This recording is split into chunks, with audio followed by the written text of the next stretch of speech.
Méfiez-vous des imitations. Toujours imité, jamais égalé. Attention aux contrefaçons. Un train peut en cacher un autre, mais c'est un simulacre de justice. C'est vraiment une pâle copie. Sa Rolex, c'est une fausse, et son blouson, c'est du Sky. Ce billet de 50 est trafiqué, j'appelle la police. Monsieur, vous êtes un usurpateur, un plagiat, une caricature, une parodie, une doublure, un sous-produit, un ersatz, un pastiche, un calque, un duplicata, un bonnet blanc, un blanc bonnet, un singe, un pseudo, un clone, un facsimilé, une redite, un mirage, une ombre, un substitut, un imitateur.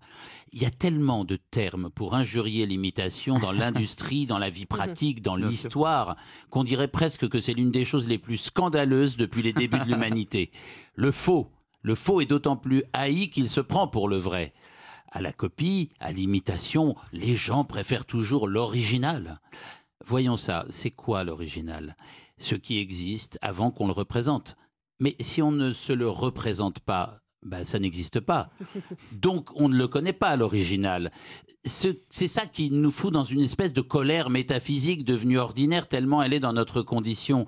L'original est un paradoxe puisqu'il est singulier et ne peut donc pas être représenté.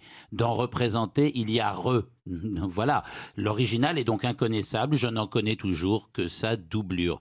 Est-ce qu'on voit le réel un jour? Est-ce qu'on ne voit que des représentations? Qu'est-ce qu'on voit au juste, hein? Et dans votre cas, qu'est-ce qu'on entend?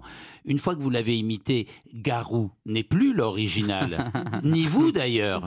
L'original est ce qui se dérobe toujours, et le faux est ce qui se donne toujours à voir. Allons voir votre spectacle et allons voir le faux. Le faux est le nouveau vrai, la copie est le nouvel original, la marionnette des Guignols est devenue un temps le nouveau Chirac.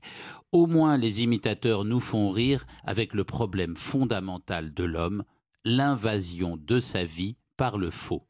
Le faux nous fout de plus en plus en rogne à mesure que les siècles passent, car plus les moyens de le représenter se multiplient et plus le vrai s'éloigne de nous. Vous n'y êtes pour rien, mon pauvre, rien du tout. Mais aujourd'hui, les gens vivent leur voyage dans l'écran de leur portable, leur dîner sur Instagram et leurs aventures sur World of Warcraft. Et mine de rien, ça leur fait moins de bien que les bonnes parodies d'un bon imitateur comme vous. Les bonnes imitations rient de nos limites. Les bonnes imitations rient de nos limitations. Merci beaucoup, Ariel Wiesman.